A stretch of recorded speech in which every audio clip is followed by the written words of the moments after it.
My father waited until the dessert plates were cleared before he told me what the reunion was going to cost.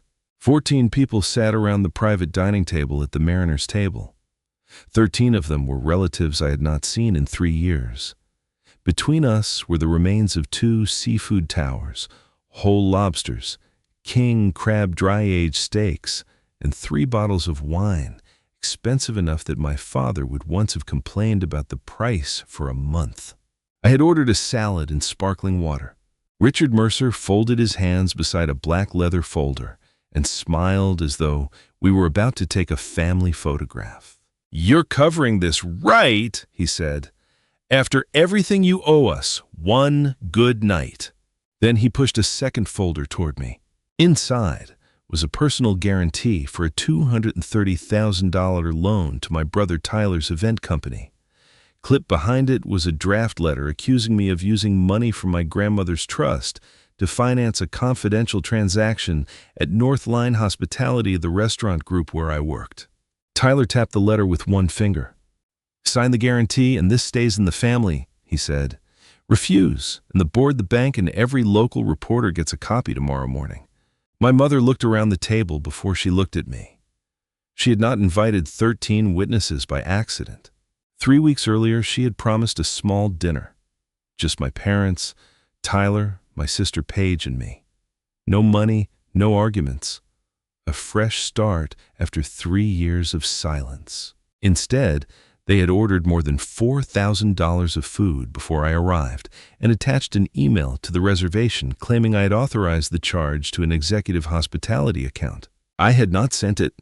The address was almost correct. My signature looked real. The title underneath it was one I had stopped using years earlier. My family believed that, made the lie convincing.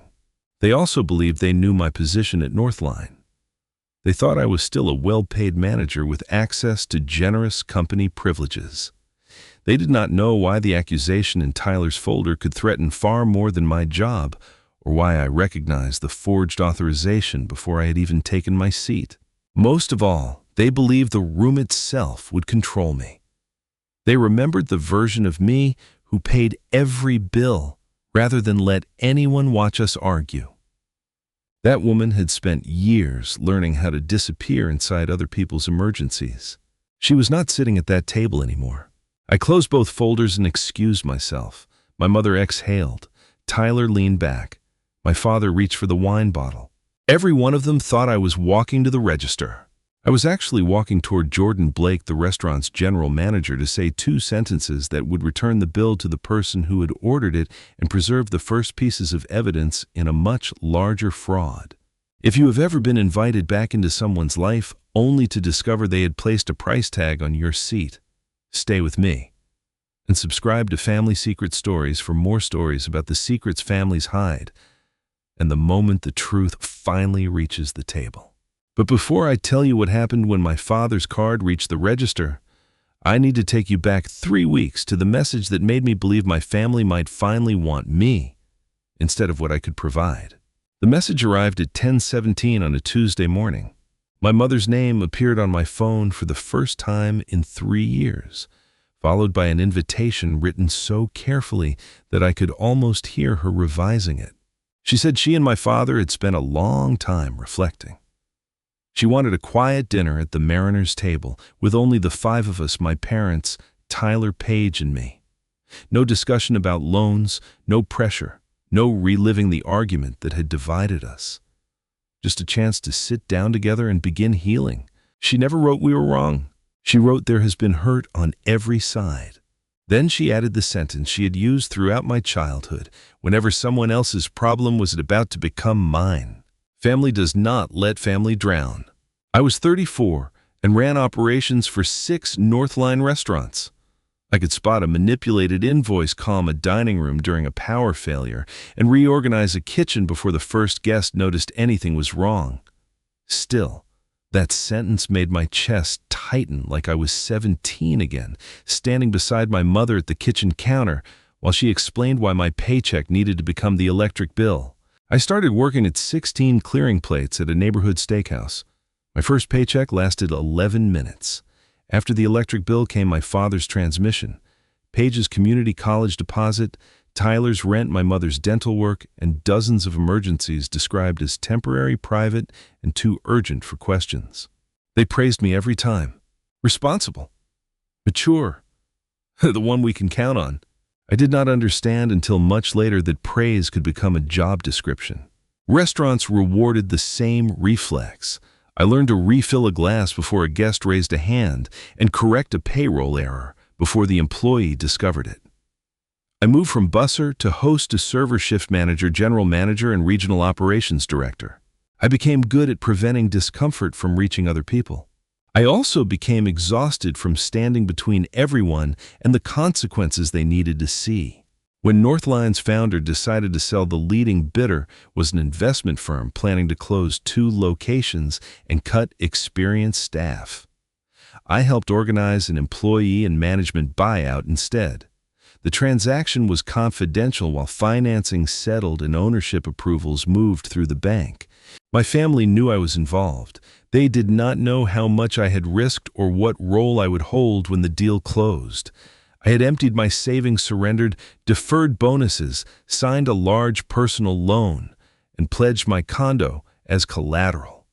If the acquisition failed, I would not simply lose a title. I could lose the home I had spent 12 years paying for. That was one reason I did not discuss it with my parents. The other was simpler. In the Mercer family, ownership was never heard as responsibility. It was translated into available money. 3 years before my mother's invitation, Tyler asked me to guarantee a $230,000 expansion loan for Mercer Event Holdings. He wanted to open offices in 3 cities and market himself as a luxury wedding producer. He brought glossy photographs of ballroom sample menus and a presentation full of words like growth premium and scalable. I asked for his bank statements. He gave me a 12-page pitch deck.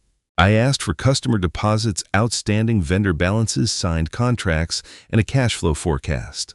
My father said I was humiliating my brother. My mother said a sister should not require an audit before believing in family. Tyler finally sent me a spreadsheet. Several vendors had no state registrations, no websites, and phone numbers that led nowhere. When I asked for invoices, he accused me of searching for a reason to reject him. I said no. My father stood in the living room and told me that if I could not stand behind my brother, I should not expect the family to stand behind me. By the next morning, I had been removed from every group chat. Thanksgiving came without an invitation. Paige stopped taking my calls. My mother mailed back the birthday gift I sent her unopened. For 3 years, the silence held. Knowing I had made the correct financial decision did not make the silence painless.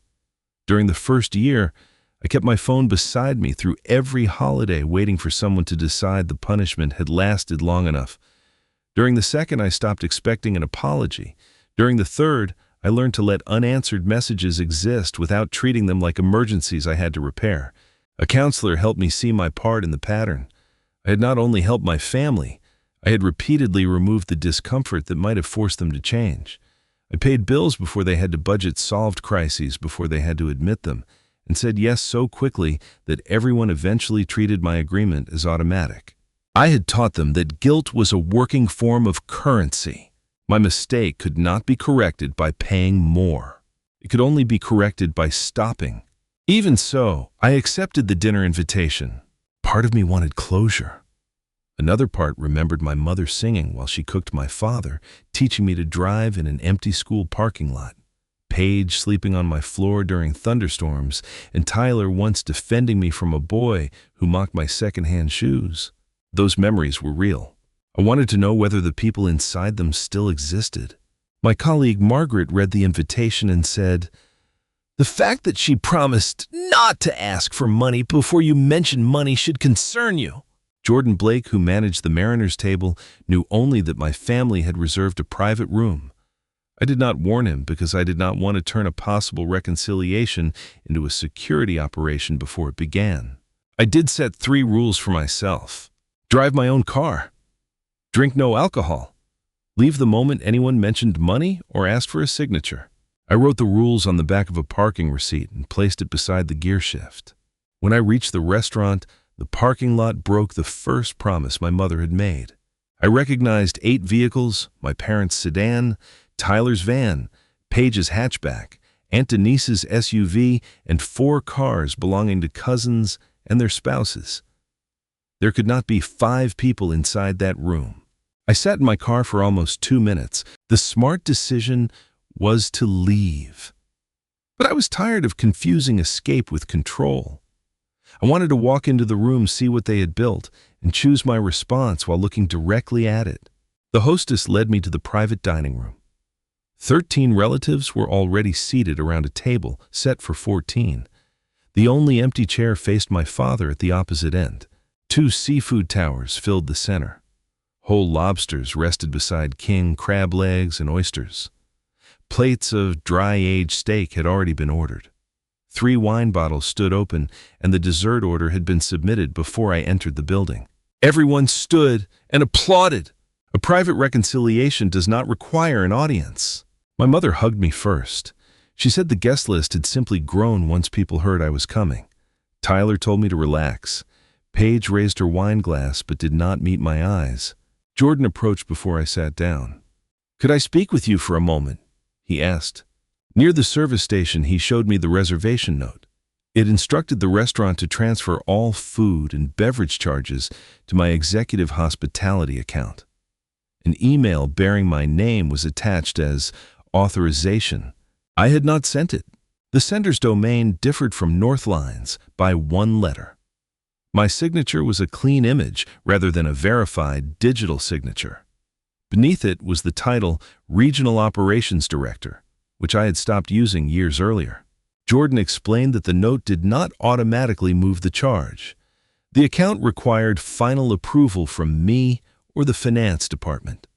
Until then, the credit card Richard had used to guarantee the reservation remained responsible for the bill. "Do you want me to remove the document?" he asked. "No. Preserve it exactly as it is. Do not approve the transfer." He nodded. I returned to the table. A young server named Ethan Cole poured my sparkling water. He was probably 20, moving with the careful speed of someone handling his first private party alone. Aunt Denise had already asked him twice for extra butter. Tyler snapped his fingers when he wanted another glass. I recognized the tension in Ethan's shoulders because I had carried it at his age. "You're doing fine," I told him quietly. He looked surprised, then stood a little straighter. My father ordered another bottle of wine. My mother told a cousin that I did not own the restaurants, I only managed them. But I could certainly provide 1 free family dinner. The table laughed. I did not correct her. I watched Richard's cracked watch band, my mother's imitation pearls, Tyler's vague answers about upcoming events, and Paige checking her phone whenever anyone mentioned banks or deposits. No one looked at prices. No one offered to split the check. Aunt Denise said $4,000 was probably office supply money to someone like me. A cousin said it must feel good to have enough while other people struggled. My mother reminded the table that Tyler employed 12 people with families depending on him. Each comment placed an innocent person behind the request. Employees, brides, my parents, the family home. That was my mother's method. She never asked whether I would rescue the person responsible. She asked whether I could live with what might happen to everyone standing nearby. Jordan appeared at the doorway and gave me a small nod. The reservation record had been secured. My father mistook the nod for confirmation that the charge had been transferred. His shoulders relaxed. He raised his glass and said family always found its way back to family. Then he ordered another bottle of wine. They were not improvising. They had rehearsed my surrender so many times that they had already begun spending it. For the first 40 minutes, no one asked me directly for money. They approached it the way my family had always approached anything they wanted from me, by arranging enough guilt around the request that the request itself would seem unnecessary. Aunt Denise said Tyler's company had been hit hard by rising costs. Cousin Brad said running a business took courage, unlike working for a company that mailed you a dependable paycheck. My father told the table that some people understood loyalty and some people needed spreadsheets before they could recognize it. Every few minutes, someone praised my success and then mentioned someone else's hardship. Ethan carried out another platter of lobster tails. My father had ordered it before I arrived, but he announced it as though he were offering the room a gift. "Put it with everything else," he told Ethan. Ethan glanced toward Jordan. Jordan gave the smallest shake of his head, meaning no charge had been approved beyond the reservation holder's card. My father did not notice. I asked Tyler how many events his company had booked for the summer. "Plenty," he said. "How many deposits are currently restricted for future events?" His smile thinned. "This is dinner, Lauren, not due diligence. You brought a loan guarantee." My mother interrupted before he answered. She told me Tyler was trying to protect jobs, not defend himself in court. Paige took a long drink of wine and looked down at her phone. I watched her more closely after that. Paige had always been easier to read than Tyler. He grew louder when he lied. She became smaller. Her shoulders turned inward, and she began agreeing before anyone asked her a question. When Ethan refilled her glass, she covered the screen of her phone with her hand. Around the 1-hour mark, I excused myself. I did not go to the restroom because I needed a break. I wanted a quiet place to call Amelia Ross Northline's counsel and tell her an authorization bearing my name had appeared in a company system. I had barely reached the hallway when Holly Bennett stepped out behind me. Holly was my cousin 5 years younger than I was, and one of the few relatives who had sent me a birthday message during the 3-year silence. It had been a simple, "thinking of you." I had never answered, partly because I did not know whether it was kindness or surveillance. She looked toward the private room before speaking. "I think you should see something," she said. She opened a group chat called Dinner Plan. The first message she showed me was from my mother. "Do not tell Lauren how many people are coming. Once she is seated, she will not make a scene." Below it, Tyler had written, "Order before she gets there. The company account needs to look committed before she can back out." Richard had added, "Seat her across from me. I will handle the ask after dessert." The thread went back nearly 3 weeks.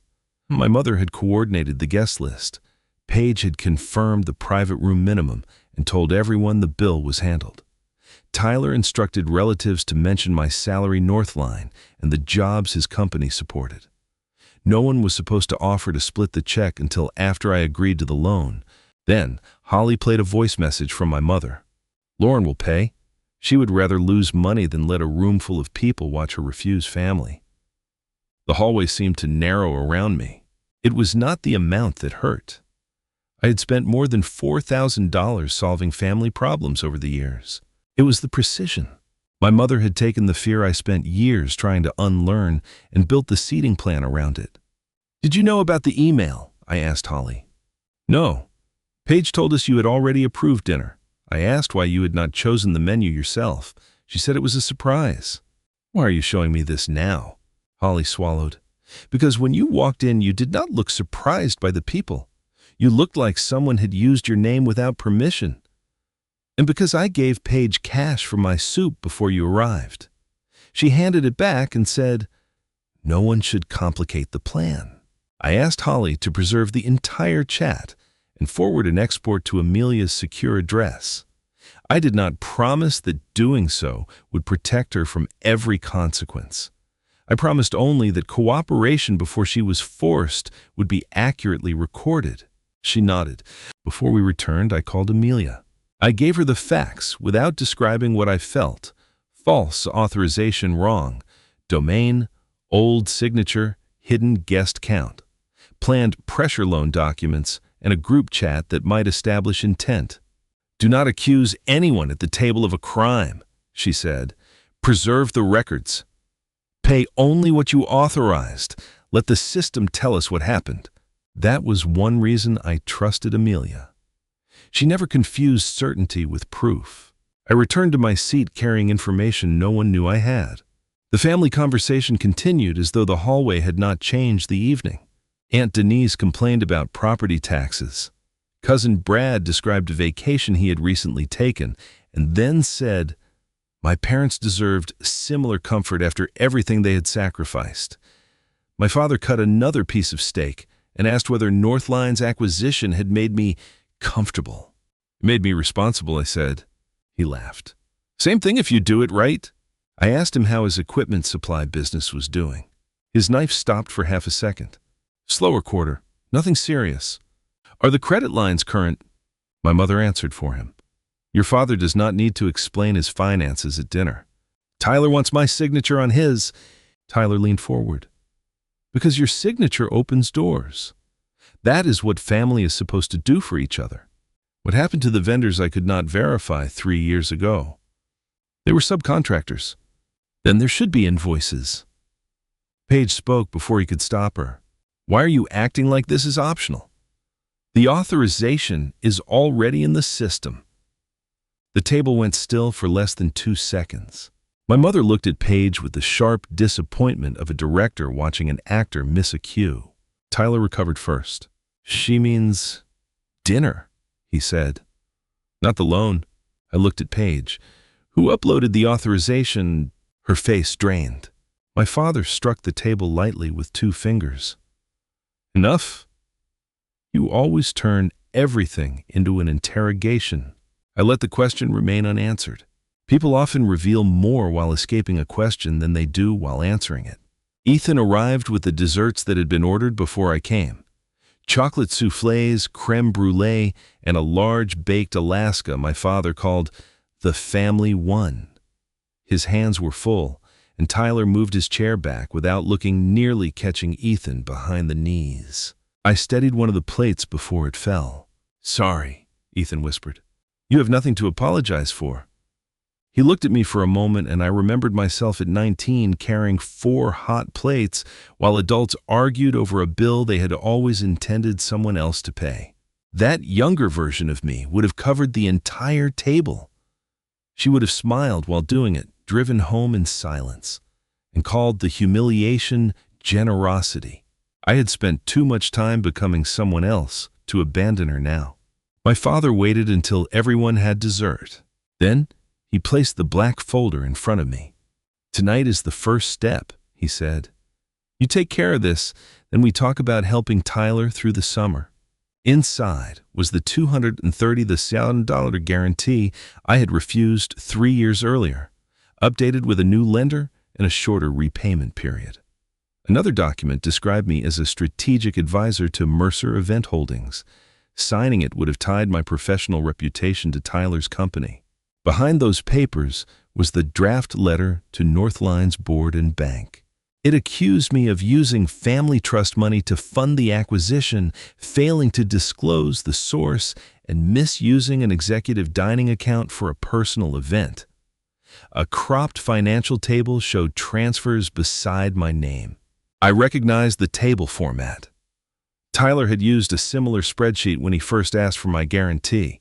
Where did you get the trust records? I asked. My mother's hand tightened around her napkin. Tyler smiled without warmth. Sign and it does not matter. So this is blackmail. This is family solving a problem privately. My father pushed the folder closer. Your brother employs 12 people.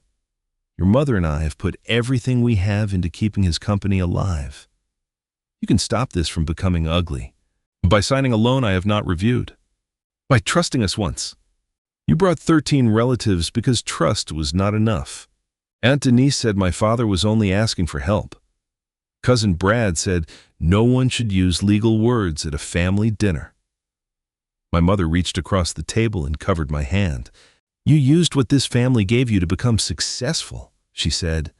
The least you can do is pay for one dinner and give your brother a chance. I removed my hand from beneath hers. What exactly did the family give me that paid for Northline Igitstowar? No one answered. Tyler tapped the accusation letter. The board can decide that. So can the bank. Sign tonight and the documents stay here. Refuse and Paige posts everything in the morning. Paige looked at him. You said we were only sending it to the board. There it was again, not innocence, but a limit she had not expected him to cross. My father lowered his voice. You have always hated scenes. Do not make one now. For years that sentence would have worked. I would have calculated the bill, the loan, the anger, the silence that would follow, and chosen the price that ended the discomfort. fastest. This time, I calculated something else. 13 witnesses, a forged authorization, a recorded reservation, a preserved system file, a group chat, a written threat, a payment guarantee in my father's name. I closed the folder. "I need to take care of something," I said. My mother exhaled. Aunt Denise patted her arm. Tyler leaned back with the satisfied expression of someone watching a safe unlock. I walked toward the service station where Jordan was reviewing the reservation with the floor manager. I said 2 sentences. "I am not the host, and I am not approving any transfer to my account. Keep the reservation holder's card as the payment guarantee. Separate only my salad and sparkling water. Add 30% for the service team, and preserve the reservation call, email access logs, camera footage, and every edit made to the file." Jordan studied my face. "Do you want security or the police?" "Not yet. I want the evidence secured before anyone learns what we have." He processed my payment. Ethan's tip was larger than the amount on my own check. When I returned to the room, my father had put the loan folder away. My mother was smiling again. Tyler was explaining to a cousin that difficult people sometimes needed time to do the right thing. I sat down and lifted my water. For the next 9 minutes, I listened to my family discuss what they planned to do after I saved them. Tyler talked about reopening an office in Nashville. My father mentioned repairing the roof.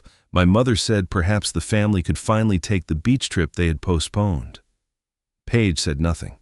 They had already assigned my money to futures I had never agreed to fund. Then Jordan entered carrying a black leather check presenter. He did not place it in the center of the table. He walked past me and stopped beside my father. Jordan placed the check in front of Richard Mercer, the man who had made the reservation, and guaranteed it with his card. My father stared at the folder for a moment. Then he smiled, pulled the card from his wallet, and handed it over with 2 fingers. "Run this," he said. "Lauren will move the balance afterward." Jordan returned 4 minutes later. "I'm sorry, sir, the card was declined." The room stopped breathing. My father's smile remained for 1 second after the words reached him. Then it disappeared. "Try it again." Jordan did. The card declined again. Richard produced a second card, then a third. One had insufficient available credit. The other was rejected by the issuer. By then, no one was touching dessert. I could hear the ice settling beneath the empty lobster shells. My father looked at me. "What did you do?" "Nothing. You told them you were paying." "Show me where." Paige reached for the printed email, but her hand stopped halfway to the folder. My mother turned to me. "You cannot sit there while your father is humiliated. I did not invite 13 relatives. I did not order this food. I did not authorize that email." Aunt Denise said she had been told I was hosting. 2 cousins immediately asked Jordan for separate checks. Another claimed he had eaten only an appetizer, though I had watched him order steak. Jordan handled the room without judgment. Each guest could settle the items assigned to them. Anyone unable to pay that night could arrange a payment plan. The shared dishes Richard ordered remained attached to his reservation. I had already paid my salad, sparkling water, and tip. Nothing more. My father pushed back his chair. "You were supposed to help us." The unfinished truth hung between us. Not invited, not asked. Supposed to. My mother began crying. She reminded me that she had raised me, that Tyler had employees, that my parents had put their home at risk. Paige said I was making everything public when the family wanted to solve it privately. "You brought an audience," I said. "You forged my approval. Tyler brought a threat addressed to my board and my bank. Nothing about this was private except the part where I was not allowed to know." Richard's anger collapsed suddenly. "Lauren, please," he said. "We're drowning." For one moment, I saw my father, instead of the performance 63 years old, credit-exhausted business, failing pride, stripped away by a payment terminal. I felt sorry for him. Then he added, "And you would let us." The sympathy did not disappear, but the obligation did. Even while asking for help, he was still assigning me responsibility for the water he had chosen to enter. "I will meet you and a licensed financial counselor," I said. I will help organize the debts and identify options. I will not give you cash guarantee Tyler's loan or hide false documents." Tyler laughed. "Then the board gets everything." "They should." I looked at my mother. "The dinner plan is already preserved. So is your voice message about how I would rather lose money than refuse family in public." Her face went still. I picked up my purse and left while Jordan began dividing the check. In the parking lot, my phone filled with messages from the family group chat. I did not read them. I left the group and drove home with the windows down. The silence felt different from the silence of the previous 3 years. That silence had been punishment. This one belonged to me. At 6:12 the next morning, Paige published the accusation. She wrote that I had invited my struggling parents to a Northline restaurant, promised to pay, then used my influence to humiliate my father. She attached the forged authorization, the dinner bill, and a cropped table that appeared to show money from my grandmother's trust flowing to me. By 8, reporters were calling our restaurants. By 9, the bank requested an emergency review. 2 vendors delayed renewals. A charity moved its gala to a competitor. Employees began asking whether payroll was safe. A dishwasher named Elena waited outside my office after lunch. Her husband had just lost his job. She did not ask whether I had stolen money. She asked whether she should postpone her daughter's dental appointment in case her paycheck did not arrive.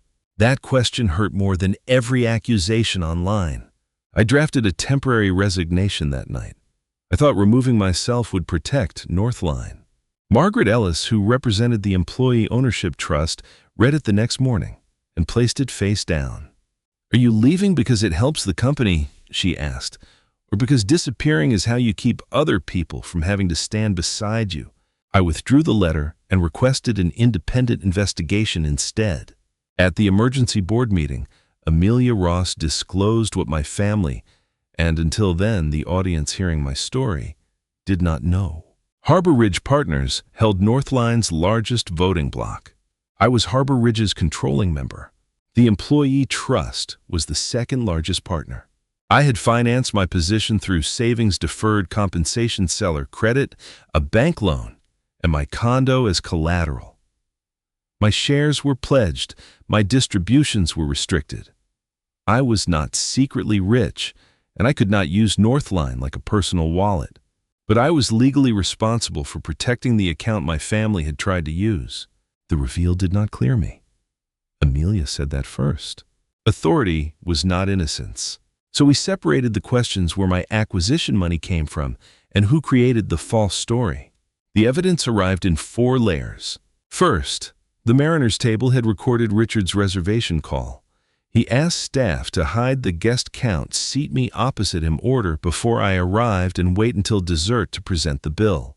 "She won't refuse once the whole family is watching," he said on the recording. Second, Noah Carter's security team traced the fake email domain to a card belonging to Tyler. The document had been created on Paige's laptop using a signature copied from an old employment agreement. Camera footage showed Paige entering the sales office a week before dinner with an old contractor badge that had never been deactivated. The access log and file history showed her uploading the authorization. Messages recovered from her cloud account showed Tyler calling it a reservation shortcut. Paige knew the document was false and knew I would be pressured. The evidence did not show that she knew Tyler planned to use it to support a larger financial accusation. Third, the bank traced every dollar used in the Northline acquisition. None came from my grandmother's trust. The table Paige posted was not a bank statement. It was Tyler's edited spreadsheet. He shortened Mercer Event Holdings too. Mercer Holdings inserted my name into a notes column, removed account identifiers, and reordered dates. The original record showed more than $300,000 flowing from the trust into Tyler's company. Fourth, Holly exported the dinner plan chat before receiving any legal demand. The messages showed Evelyn coordinating the hidden guest list, encouraging expensive orders, and telling everyone not to offer payment before Richard made his request. Her voice note confirmed the purpose of the audience. The investigation into Tyler's company found something worse than a failed business. New wedding deposits had been used to cover older events. Revenue was recorded before services were performed. Some contracts did not match real clients. The $230,000 loan would not have rescued a healthy company. It would have bought Tyler more time to collect new money and move the old losses. Because my family challenged the findings through counsel, Amelia arranged one formal evidentiary session before Northline made civil and governance decisions. My parents, Paige and Tyler, attended with their attorneys. The board bank employee, trust representative, and independent investigator attended for their own limited purposes. The session was held in the same private room after the restaurant closed. There was no food on the table, only the bill, the records, and the consequences attached to them. Richard admitted planning the ambush and knowing I had never approved the charge. Investigators found no evidence that he created the false contracts or altered the trust table. Paige admitted creating and uploading the email. She surrendered her laptop and accounts. Her cooperation did not erase her responsibility, but it separated her from Tyler's broader scheme. Evelyn argued that employees would lose jobs, couples would lose wedding deposits, and my parents might lose their home. "Are you destroying everyone over one dinner?" she asked. "The dinner did not cause this," I said. "It was only the first amount you felt entitled to assign me." The consequences were not delivered as sentences from me. Relatives who honestly believed I had invited them paid their portions, received a correction, and were not named in Northline's claims. Those who knew I would be ambushed but did not know about the forged records had to remove false posts, repay what they consumed, and provide truthful statements if they wanted to avoid being included in the wider civil dispute. Holly had cooperated before she was forced. She paid for her soup, published a correction, and became a witness. She was not sued. Paige lost every Northline marketing contract removed. The Post issued a full correction and preserved her communications. Her cooperation was reported to investigators, but no one promised immunity. My parents received civil notices for their parts in the forgery-related losses, defamation, and interference with Northline's business. Contact moved through attorneys. I gave their lawyer the name of a financial counselor and offered no cash guarantee or legal fees. Tyler's records went to the bank, financial investigators, prosecutors, and customers whose deposits were endangered. Northline ended every relationship with Mercer Event Holdings. Tyler looked at me across the same table where he had threatened me. "Do you want your own brother in prison?" "I don't decide where you go," I said. "I'm only done letting you use my name as the place you store your consequences." The meeting ended without applause. I remained in my chair after the room began to empty. My hands had stayed steady through the recordings and bank records, but they shook once no one was watching. Margaret placed a glass of water beside me and did not tell me I had won. She understood that evidence could protect my company without repairing my family. The investigation had given me the truth I needed, not the apology I had once imagined. For the first time, I did not ask Amelia to predict every lawsuit charge or relationship. I asked only what belonged to me next. She said to keep Northline operating, cooperate with the investigators, and let other people carry the responsibilities assigned to them. That answer felt unfamiliar. It also felt like freedom. Northline survived, but being cleared did not restore everything. One supplier never returned. Our next location was postponed. Legal and audit costs consumed money intended for employee bonuses. Some staff apologized for believing the story. Others remained cautious. The original dinner bill was resolved through ordinary restaurant procedures. Each guest paid the items assigned to them. Richard remained responsible for the shared dishes he ordered. I paid exactly what I had chosen that night. Months later, Paige sent a letter with no request for money work or forgiveness. After she completed her statement to investigators, I agreed to one meeting with a professional mediator. I did not call it reconciliation. I called it one meeting.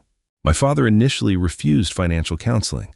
My mother continued telling relatives I had chosen a company over my family. I stopped spending my life correcting people committed to misunderstanding me. The deeper change happened at work. When 2 Northline locations faced a staffing crisis during the same holiday weekend, my first instinct was to stay awake for 48 hours and solve everything alone. Instead, I called the operations team. "We have a problem," I said. "I can't solve it by myself." The restaurants opened because the team shared the weight, not because I disappeared beneath it. 1 year after the ambush, I hosted dinner for the employees and investors who had protected Northline. Before anyone ordered, I explained who had been invited, why they were there, what budget had been approved, and that no one owed me loyalty or gratitude in exchange for the meal. Jordan smiled when he brought the menus. "Are you sure you want the whole check?" "This time, I know who is at the table," I said. "I know what I'm paying for." And I chose it. Afterward, I passed the private room where my family had tried to corner me. The old bill was not framed like a trophy. A copy remained in the investigation file where evidence belonged. I switched off the light and closed the door. My family believed $4,000 was the price of letting me sit with them again. They were wrong. It was the price of a trap they designed, a lie they signed. And one night when everyone finally had to pay the part they had chosen, I still help people. I simply stopped confusing love with saving them from every consequence. And if this story reminded you that a quiet boundary can still be unbreakable, subscribe to Family Secret Stories. More importantly, remember this: real help is freely chosen. Real love can survive the word no, and no seat at any family table should require you to surrender your name, your future, or your dignity.